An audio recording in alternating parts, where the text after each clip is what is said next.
about you, Senpai? I can no longer command ships, lead troops into battle. You do not. I am already dead.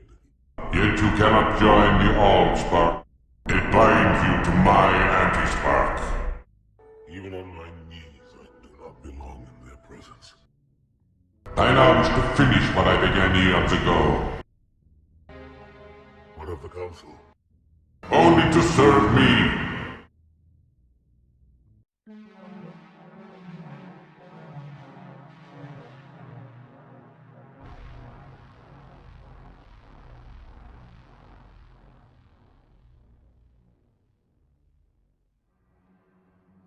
What would you have your Arbiter do?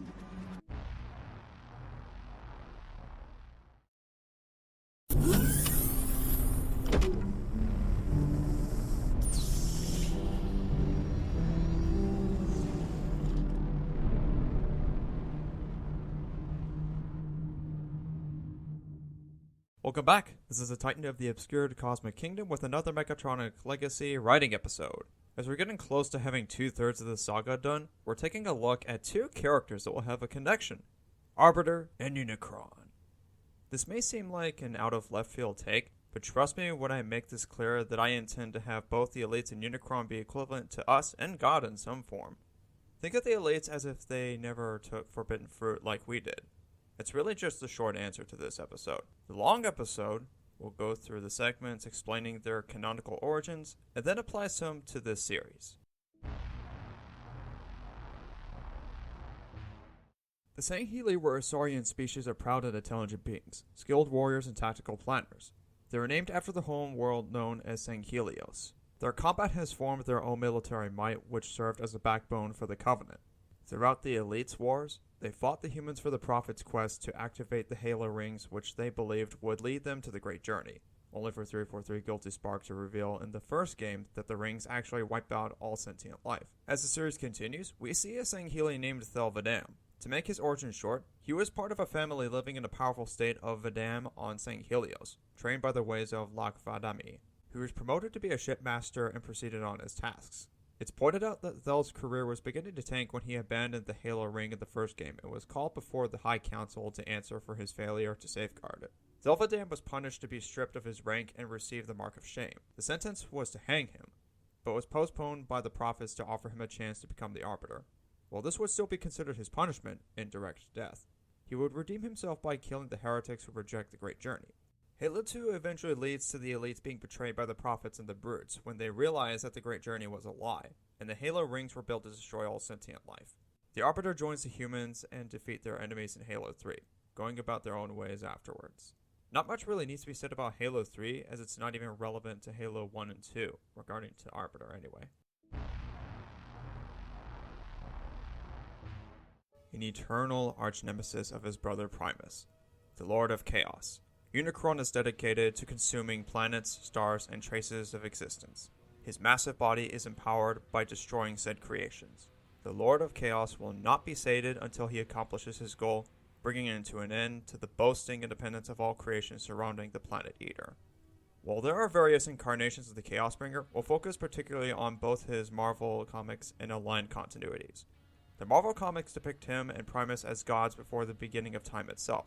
Order and chaos were what was before anything else came to be.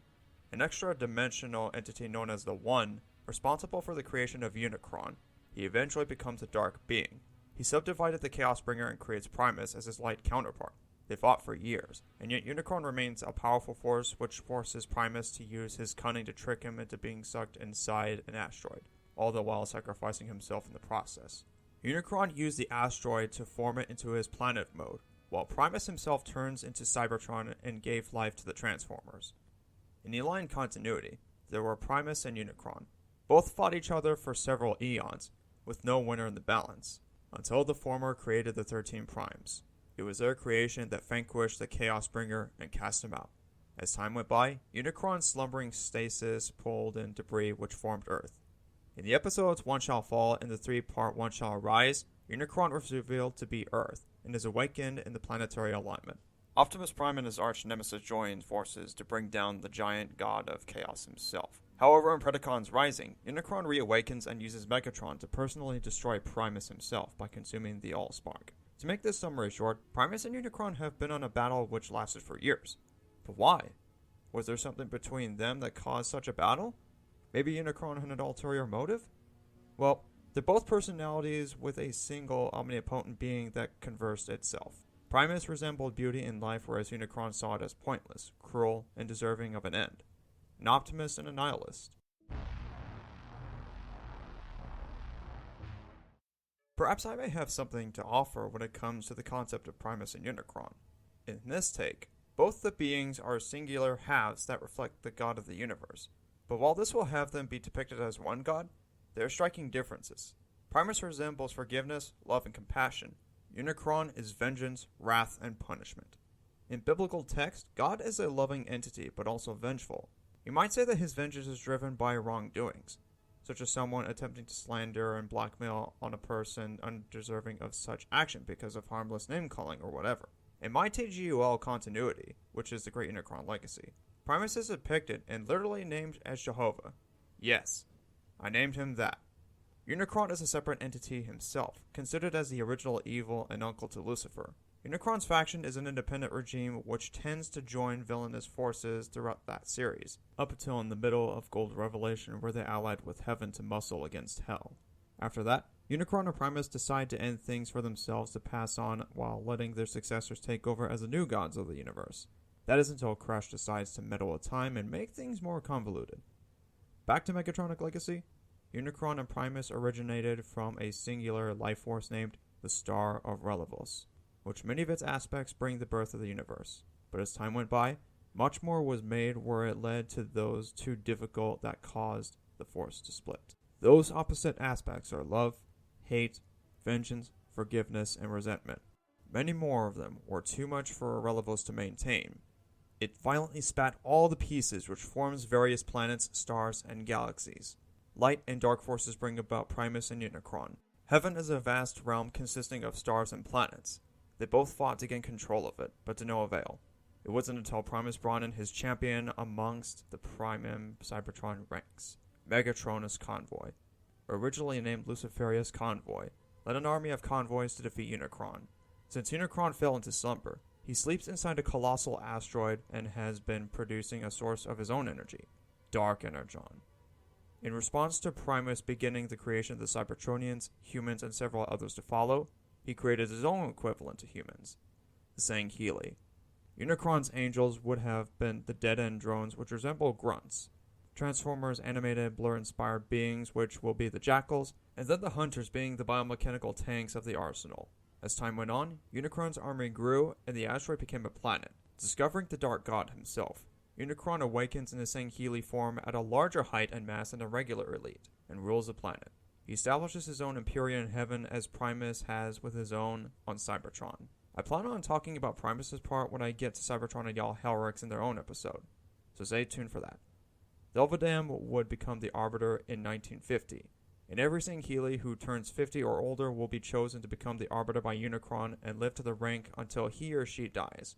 Once passed away, a new one will take over. Quite a democratic way of electing Arbiters.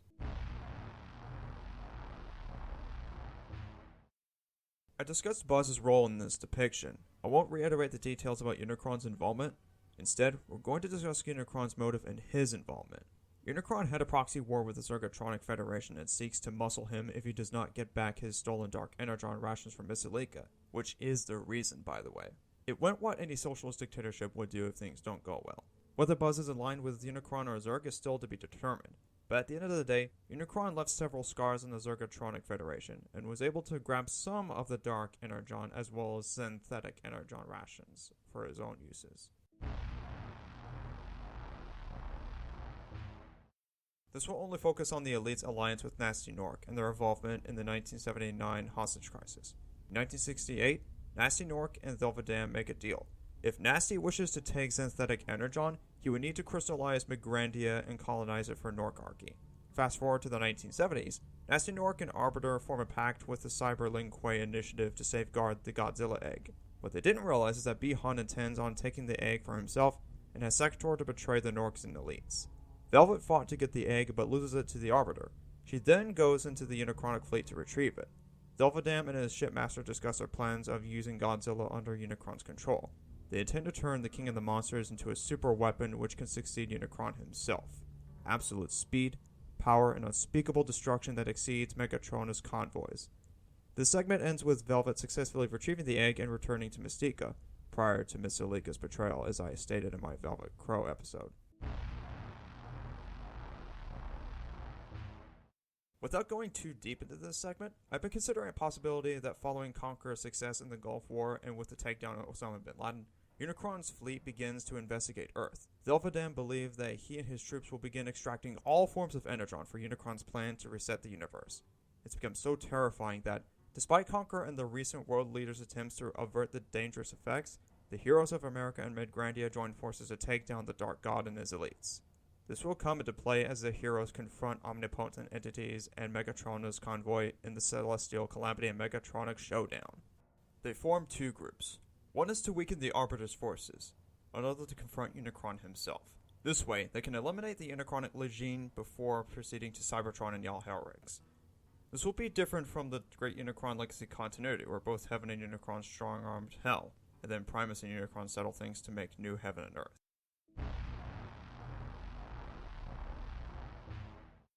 Unicron, the dark omnipotent hat of the star of Relevos. He and Primus were created from an explosion caused by the star due to a variety of elements which became too much to bear in one setting. Both entities fought to gain control of the heavens with no vector, until Luciferia's convoy led his angelic convoys to defeat the Dark God himself. With this defeat, Primus took the upper half of the Rings of Paradise while Unicron only took the lesser. From there, Unicron created the Sangheili as his creation as a counterpart to Primus's humans and Cybertronians. The elites awakened their god and built an armada where they began their retaliation against their opponents whom Unicron fought eons ago. Thel Vadam becomes the Arbiter in 1950 and takes a strong stance in his campaign to bring their opponents to their knees for a Unicronic revolution.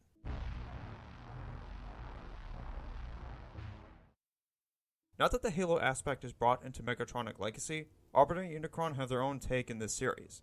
Not only making this does open a possible plot potential into it, but also experimenting some religious aspects to build an even bigger look at what could come. Next episode. Well, I'm not a crook. I've earned everything I've got. Yep, we take a look at Mr. Nixon himself. He's getting his own episode. Stay tuned for that. Thanks for watching, and I'll catch you next time. Over and out.